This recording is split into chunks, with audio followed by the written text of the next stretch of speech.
the rhythm of life. We had a couple of songs, David and I tried to do some music, and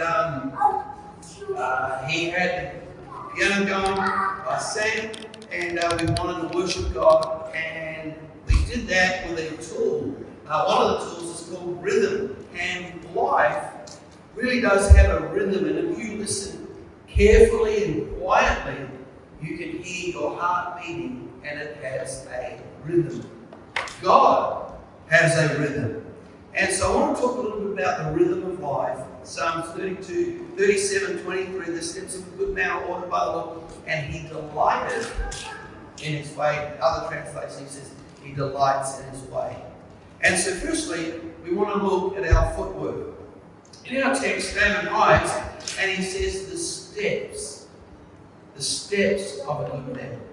Right there, as we begin to think about this and grasp this on a practical level, is that Christianity is very practical. Christianity is step by step. That is how Christianity is one foot in front of the other. When the Bible talks about a lamp to your path, a lamp is not a strobe light. A lamp just illuminates the next steps. You can just safely put your foot safely in the next step. He doesn't give you a strobe light so you can see 30 years down the road. He just gives you a lamp. You can only see one foot in front of the other, and that is how Christianity is. Isaiah 28:10. Isaiah 28:10. For precept must be upon precept. Precept upon precept, line upon line upon line, here a little, and there a little. That is how life is, just a little bit, little bit, little bit. That's how we grow, that's how we increase, that's how we follow God, step by step. Lego. I know all parents here have stood on Lego, but no, that's not the illustration. In a box of Lego, there's just hundreds and hundreds of pieces in that box, and my children, they make fun of me, even to this day. When I buy them a gift, they go, Dad, it's a Lego. Even Jonathan's 25 now, did you get me Lego? Because for many years, it was very easy for me to buy gifts for my children, because I would just buy them Lego. They love Lego. They have a big bucket of Lego, all for Bronco now.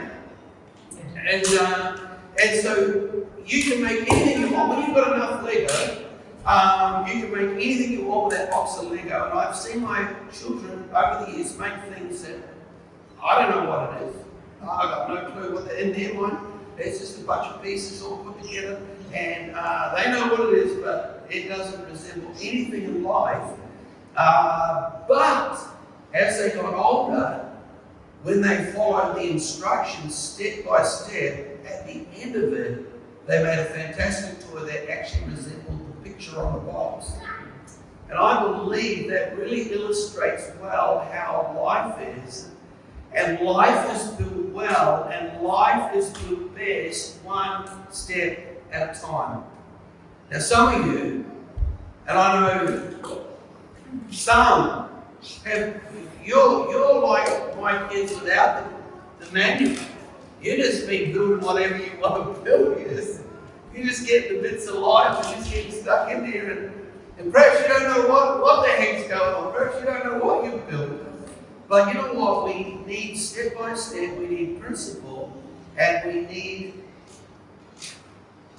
we need structure. And generally, when people buy something new, you ever brought something from IKEA, perhaps, or some sort of kit set, whether it be furniture or something digital, the last thing that most people do is read the instructions. We just rip the box out and go, oh yeah, that bit there, get that bit, we'll put that, screw that in. And then you sort of kick yourself because you really wish you had read the instructions. But anyway, so you get the instructions and you're able to produce something like the picture. And in life, we always want to run ahead of ourselves. But the scripture says the steps of a good man. It doesn't say the sprinting patterns of a good man.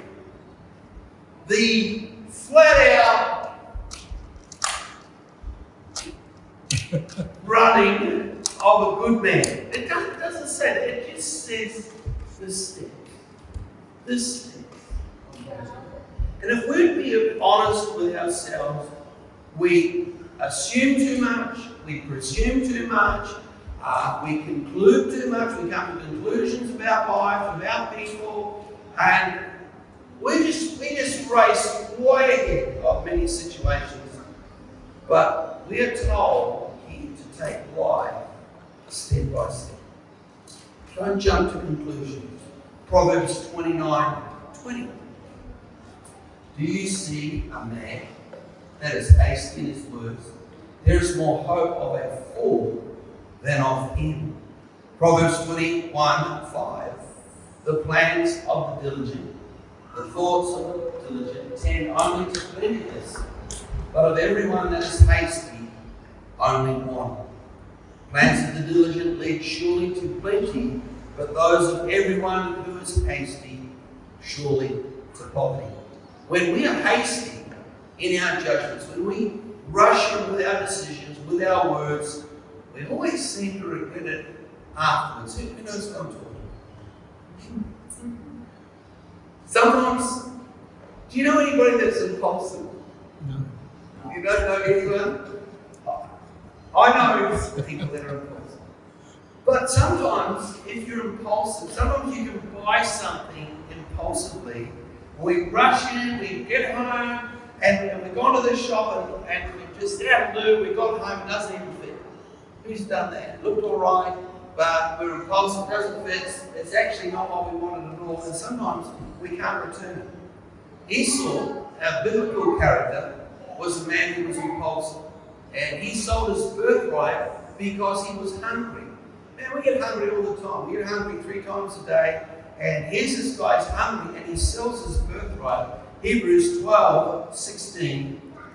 Lest there be any fornicator or profane person as Esau, who for one morsel of meat sold his birthright. And so here's a young man, he's the firstborn.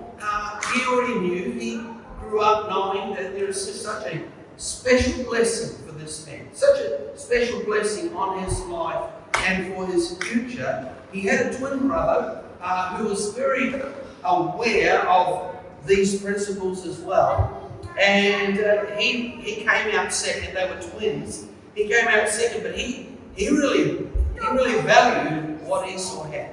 And in a weak moment, Esau just sold his birthright. He was not thinking, and I want to tell you that he ended up regretting this decision. We need to slow down and take each day as one step at a time. Secondly,